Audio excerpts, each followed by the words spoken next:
Peter Harcher, writing in the Sydney Morning Herald at the weekend, asked when was the last time Kevin Rudd made a speech on the subject that he once called the great moral and economic challenge of our time, climate change.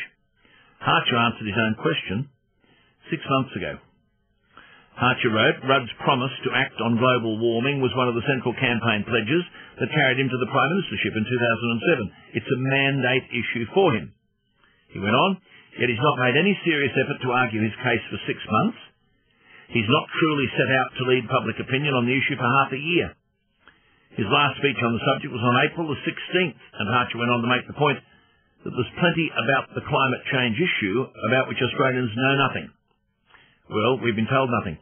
No economic models, no information on the effect on industry, on unemployment, no documentation on what it will do to the national economy. Yet, as Peter Costello says, when he was introducing the GST, he couldn't walk through a radio or a television door without being asked what that tax would do to every single item that any interviewer could think of. Well, not only are there no such questions of the Prime Minister, he offers no information relevant to them and won't allow himself to be questioned about them. Well, it's even worse than that. I have read part of a speech recently made by Christopher Monckton, the 3rd Viscount Monckton of Brenchley, a 56-year-old British politician, a business consultant, a policy advisor, a writer, a columnist, and a peer, Lord Monckton, a former advisor to Margaret Thatcher.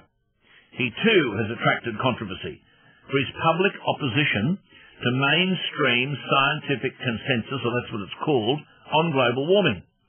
Lord Monckton gave this speech in St. Paul, Minnesota, in America recently. His concluding remarks were alarming. We are weeks away, says Lord Monckton, from this Copenhagen conference in December, where he says a treaty will be signed. Speaking to the Americans, he said, your president will sign it, most of the third world countries will sign it, because they think they're going to get money out of it. Most of the left-wing regimes from the European Union will rubber stamp it. Virtually nobody won't sign it. As Lord Monckton then said, I have read the treaty, and what it says is this, that a world government is going to be created. He says the word government appears as the first of 3 purposes of the new entity. The second purpose is the transfer of wealth from the countries of the West to third world countries in satisfaction of what is called coyly climate debt, because we've been burning CO2 and they haven't, and we've been screwing up the climate and they haven't. Lord Monckton joins me on the line from London. Lord Monckton, good morning and thank you for your time. Good morning and hello to Australia. Thank you for talking to me. We have a Prime Minister here who's gone silent on all of this. As I just said, he's not made a speech on the subject since the 16th of April, yet before the last election we were told this was the great moral and economic challenge of our time. Are we being misled? There are 2 reasons why Kevin Rudd is saying nothing about this. The first is that they're trying to conceal what is in the Copenhagen Treaty so that they hope they can get away with signing it before democratic countries who believe in government of the people, by the people, and for the people find out that their democracies are about to be taken away forever. That's one reason why he's being quiet.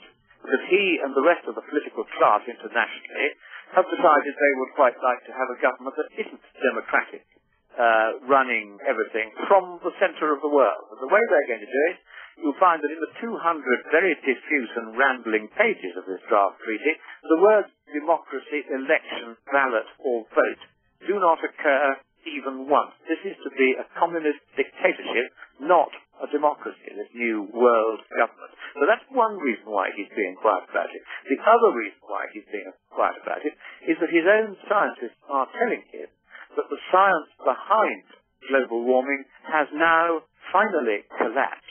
And we now know by direct measurements rather than by guessing with huge Xbox 360s used by the US. We now know what the effect of CO2 on the climate is. And it causes only 1/6 of the warming that the UN had thought. And that's the end of the scare, because we're no longer guessing. We've now measured it.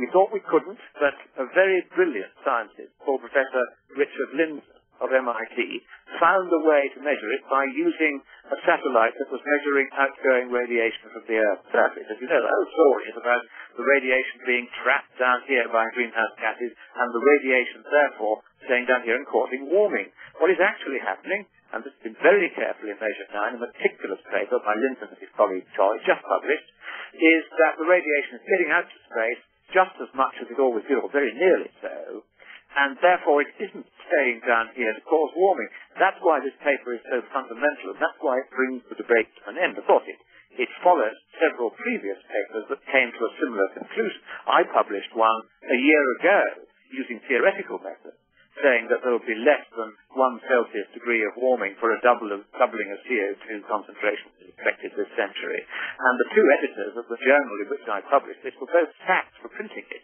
But now, that broke the logjam. There's been a spate of papers out ever since, all coming to the same conclusion by a variety of different methods. And the final one, the capstone, is Linden's paper, saying we no longer have a problem with the climate. The scare is over. So basically, this is Halley's Comet stuff. The comet was going to clean us out, and in the end you needed high-powered binoculars to see it, or Y2K. Hey, we're back in that kind of syndrome, aren't we? The Gulf War was told. Hey, we were going to run out of oil. Bird flu, it's all these things, peak oil, they're all scares got up, often by scientists who know that the fastest way to get money out of the state, which now funds 99% of all science, research science is basically a monopoly. There's only one customer, that's the poor old taxpayer, whether he likes it or not. And the quickest way for scientists really to get rich and to get attention, they don't get otherwise, is to invent a scare. And they're always doing it. And because politicians are fantastically scientifically illiterate, the scientists get away with this time and again. And this global warming thing has proved to be a really big one, except that there are just a few honest scientists who will not play that game. A few honest scientists have been quietly speaking out, and more, in fact, speaking out, and saying, we're not going to have this nonsense anymore. Just in Japan, not that far from you, recently, a group of scientists in the National Academy said that believing in global warming in the way that the UN does is equivalent to believing in astrology. Amazing. Just after that, Nicholas Stern, who's not a scientist, published that report, which really was accepted as holy gospel, I told my listeners here that one of the world's leading environmental economists, Dr. Richard Toll of Hamburg and Carnegie Mellon Universities, told the BBC, and I quote him, if a student of mine were to hand in this report, the Stern report, as a master's thesis, perhaps if I were in a good mood I'd give him a D for diligence, more likely I'd give him an F for fail. Now, you're saying that there is a treaty here. Why haven't we been told about this? And why haven't we been told the detail of it?